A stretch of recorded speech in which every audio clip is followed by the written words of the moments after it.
जय हिंद। आज हम लोग देखने वाले हैं हैव का प्रयोग और हैज का प्रयोग।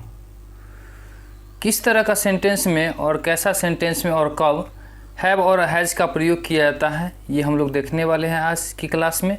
चलिए शुरू करते हैं।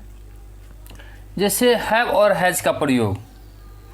हैव हैज का प्रयोग जो है किसी भी वाक्य में रखना या के पास या अधिकार या संबंध की बात को अगर रखता हो तो वहाँ पे जो है हैव हैज का प्रयोग करते हैं। दूसरा नंबर बात जो है हैव हैज का प्रयोग जो है हैव और हैज का जो प्रयोग है इसका प्रयोग जो है हेल्पिंग वर्ब के रूप में भी किया जाता है, हेल्पिंग वर्ब। और हैव टू का प्रयोग हैव या हैज टू का प्रयोग इनफाइनाइटिव वर्ब के साथ किया जाता है। तो कई प्रकार से जो है हम लोग हैव हैज का प्रयोग करते हैं, जिसमें आप देखेंगे सेंटेंस जैसे कि आई के साथ, वी के साथ, दे के साथ या प्लूरल नाउन हो या यू हो, तो इसके साथ जो है हैव का प्रयोग होता है। लेकिन अगर वही बात करें ही, सी, इट या नाउन हो किसी का नाम के साथ, किसी नाम के साथ हैज का प्रयोग किया जाता है, हैज का प्रयोग किया जाता है। देखिए सबसे पहले हम आपको बता दें, ये जो बोर्ड दिख रहा है ये डिजिटल बोर्ड नहीं है। ये बोर्ड जो है हम जो लिख रहे हैं ये शीशा पे लिख रहे हैं और इसमें एक मॉनिटर लगा दिए हैं, जो कि कोई फिगर वगैरह आपको दिखाना हो तो इसके माध्यम से मैं दिखा सकूं, इसलिए जो है इसमें एक मॉनिटर लगा दिए हैं। बाकी ये छोटा सा जो है शीशा है, शीशा पे मैं लिखता हूँ। शीशा पे इसलिए मैं लिखता हूँ, बोर्ड पे व्हाइट बोर्ड पे लिखने के बाद जो है वो चमकने लगता है, लिखावट सही नहीं दिखता है। लेकिन इस पे लिखने के बाद आपको ये दिख रहा है वो ये चमक नहीं मारता है, ये चमकता नहीं है, इसलिए जो है हम इसका प्रयोग करते हैं। ये कोई डिजिटल बोर्ड नहीं है। हाँ, लेकिन वाइट बोर्ड से कहीं बेस्ट है, बहुत ही अच्छा है वाइट बोर्ड से, क्योंकि वाइट बोर्ड पे चमक आता है, इस पे चमक नहीं आएगा। आप कितनों भी लाइट इस पे मार दीजिएगा ये चमकने वाला नहीं है। तो ये बस यही फ़र्क है इसमें। नहीं चमकने के लिए, लाइट नहीं मारने के लिए जो है हम इस शीशे का प्रयोग किया। शीशा का साइज कोई बड़ा नहीं है, कम जगह है, इसीलिए जो है मेरे पास वाइट बोर्ड भी है।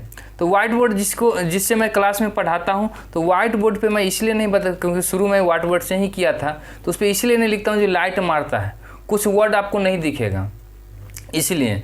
तो आप ये जान लीजिए ये जो है वाइट बोर्ड नहीं है। चलिए अब आगे बढ़ते हैं सेंटेंस की ओर। कैसा सेंटेंस रखता हूँ या मुझे, इसके बीच में जो है मुझे है।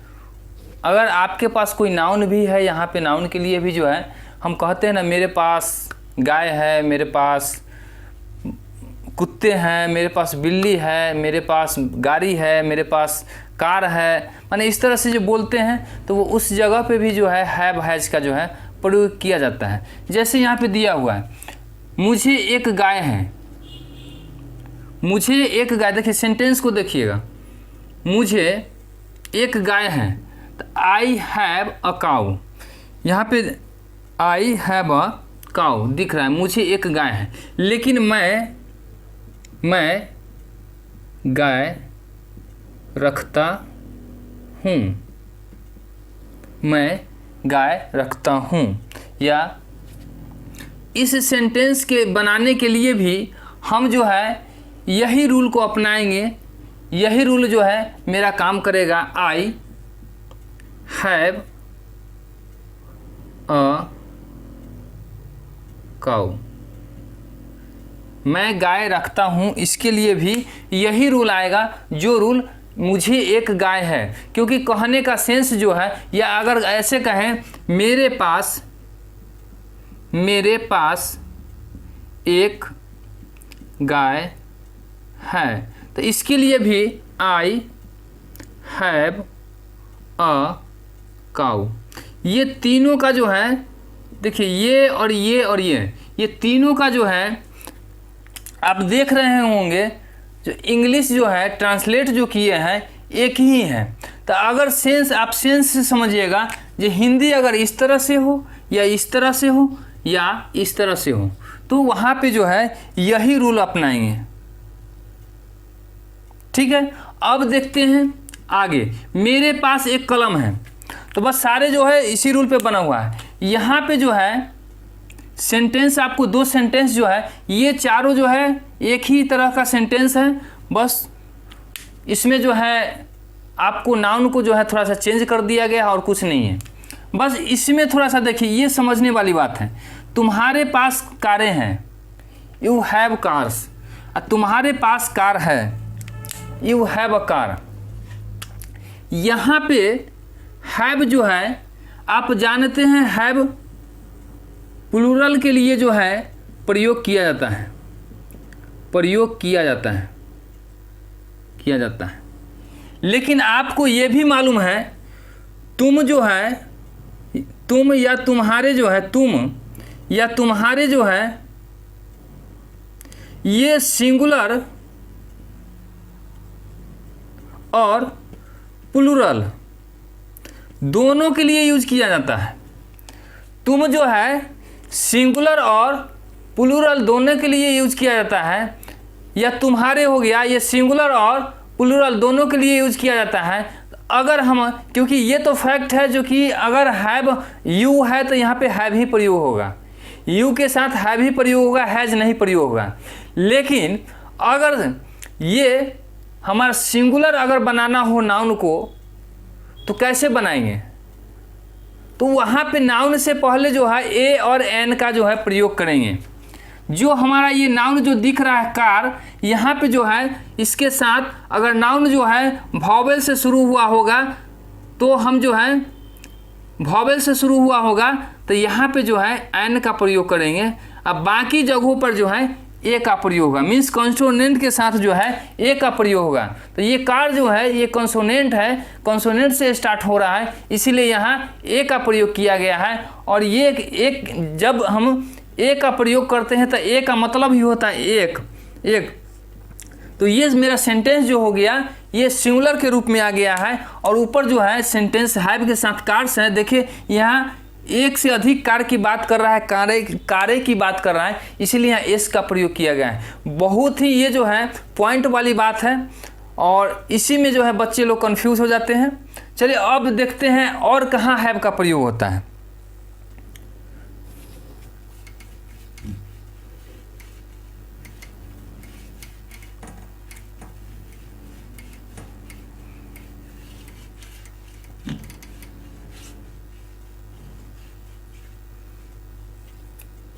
देखिए अब जो है हैव का प्रयोग होता है इनफाइनाइटिव वर्ब के साथ। इनफाइनाइटिव वर्ब अगर आपको है सेंटेंस में दिख रहा है तो वहाँ पे जो है क्या होगा, हैव और हैज का प्रयोग होगा। तो हैव और हैज का प्रयोग रूल होता है सब्जेक्ट प्लस हैव और हैज प्लस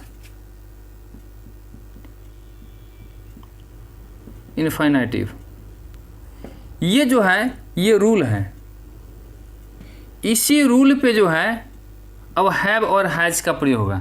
लेकिन अब ये क्या है, इनफाइनाइटिव क्या है, तो इसके बारे में हम चर्चा कर लेते हैं। पहले जब हम किसी भी योजना को पहले बनाते हैं, तैयार करते हैं, और तैयार करने के बाद जो है उस योजना को जो है हम पूर्ण रूप से उस पर काम करते हैं, इसी को हम इनफाइनाइटिव बोलते हैं। इनफाइनाइटिव का मतलब होता है पहले से योजना बना करके उस योजना पे काम करना। जैसे मुझे जाना है, मुझे जाना है, कहीं भी आप जाते हैं, कोई कहता है जी आज रह जाइए, तो कहते नहीं आज जो है मुझे जाना है, घर पे बहुत काम है, तो मुझे आज जाना है। तो ये जो है आप वर्ड बोलते हैं, ये पहले से सोचा हुआ वर्ड रहता है। ये कहीं जाएंगे तो ये बहाना बना करके हम निकलेंगे, एक योजना पहले तैयार कर लेते हैं, जिसको हम इनफाइनाटिव के रूप में कहते हैं। जो योजना तैयार करके तब उस पर जो है उस योजना को जो है हम पूर्ण रूप से लागू करते हैं, तो उसी को इनफाइनाटिव के रूप में हम लोग जानते हैं। तो इसका बनाने का तरीका होता है, सबसे पहले जो है सब्जेक्ट क्या है, आई के साथ क्या यूज होता है, हैव, आई हैव। देखिए इनफाइनाटिव वर्ब के साथ जो है हमेशा टू का प्रयोग होता है, आई हैव टू गो। जैसे मुझे पढ़ना है या उसे पढ़ना है, उसे पढ़ना है, तो ही हैज टू रीड। माने टू तो लगना ही है वर्ब के पहले, क्योंकि इनफाइनाइटिव का मतलब ही होता है वर्ब के पहले टू लगाना। जब तक आप टू नहीं लगाते हैं तब तक जो है इनफाइनाइटिव का रूप जो है, क्योंकि जब भी इनफाइनाइटिव का बात करते हैं तो वहाँ पे जो है वर्ब के साथ जो है टू का प्रयोग होता ही है। समझ गए? तो ये दोनों मिलकर जो है इनफाइनाइटिव को जो है रूप देता है, तैयार करता है। ठीक है, तो ये था आज का क्लास, बहुत ही इम्पोर्टेंट। और जो है एक बात और बता देते हैं, इन वर्ब के बारे में और चर्चा कर लेते हैं थोड़ा सा। वीडियो थोड़ा लंबा हो जाएगा, इसीलिए जो है हम ज़्यादा लंबा वीडियो नहीं बनाते हैं, जो बच्चा को जो है बोरिंग लगता है, ज़्यादा लंबा वीडियो हो जाता है। तो हेल्पिंग वर्ब के रूप में हेल्पिंग वर्ब के रूप में भी जो है हैव हैज का प्रयोग किया जाता है। अब हेल्पिंग वर्ब क्या होता है इस पे हम चर्चा कर चुके हैं, लेकिन आपको थोड़ा बता देना चाहते हैं, क्योंकि हेल्पिंग वर्ब जो है किसी भी वर्ब को जो है सहायता करता है। अब क्या सहायता करता है, तो सबसे पहले जो है टाइम को रिप्रेजेंट कर देता है, टाइम को जो है रिप्रेजेंट करता है। मैं पढ़ चुका हूँ। और हैव हैज जो है ये थोड़ा सा देखिए पास्ट का रूप भी जो है धारण करता है, क्योंकि इंग्लिश जो है ना, इंग्लिश का कब माने ये अपने आप को चेंज कर लेता है ये समझ में नहीं आता है। तो इंग्लिश जो है ये हैव और हैज का प्रयोग जो है हेल्पिंग वर्ब में प्रेजेंट परफेक्ट में करते हैं। प्रेजेंट परफेक्ट जो है ये प्रेजेंट टेंस में आता है, लेकिन ये जो है पास्ट को दर्शाता है। हैव हैज जो है पास्ट को दर्शाता है। मेरा काम जो है माने काम होने का समय का अंतराल जो होता है माने ज़्यादा नहीं होना चाहिए। मैं तुरंत अगर काम खत्म हुआ है तब इसका प्रयोग होता है, लेकिन अगर काम मेरा खत्म हो गया तो आप जानते हैं जो काम खत्म हो गया पास्ट में चला जाता है। तो इसीलिए जो एक तरह से इसको हम पास्ट के रूप दे देते हैं। ठीक है, तो मैं पढ़ चुका हूँ, ये आप सेंटेंस से भी आपको पता चल रहा होगा जो ये पास्ट को ही दर्शा रहा है, लेकिन इसको ये प्रेजेंट परफेक्ट के रूप में जाना जाता है। अब इसका रूल होता है subject plus have has plus verb का तीसरा रूप अगर कोई ऑब्जेक्ट बचा हुआ है तो यहाँ मैं पढ़ चुका हूँ, आई के साथ हैव होगा, आई हैव। रीड का जो होता है रीड रेड रीडे होता है। ठीक है, और इसमें अगर कोई ऑब्जेक्ट रहता है तो ऑब्जेक्ट लिख देते हैं। ये वर्ब का तीसरा रूप है। ठीक है, तो ये था हेल्पिंग वर्ब के रूप में। तो आज का ये क्लास था मेरा, और आई होप आप लोग को समझ में आया होगा। और आपको अगर ये क्लास समझ में आया होगा, ये वीडियो समझ में अगर आएगा तो आप जो है चैनल को लाइक कर लीजिएगा, सब्सक्राइब कर लीजिएगा, शेयर कर दीजिएगा। मिलते हैं नेक्स्ट वीडियो में नेक्स्ट टॉपिक के साथ। जय हिंद, धन्यवाद।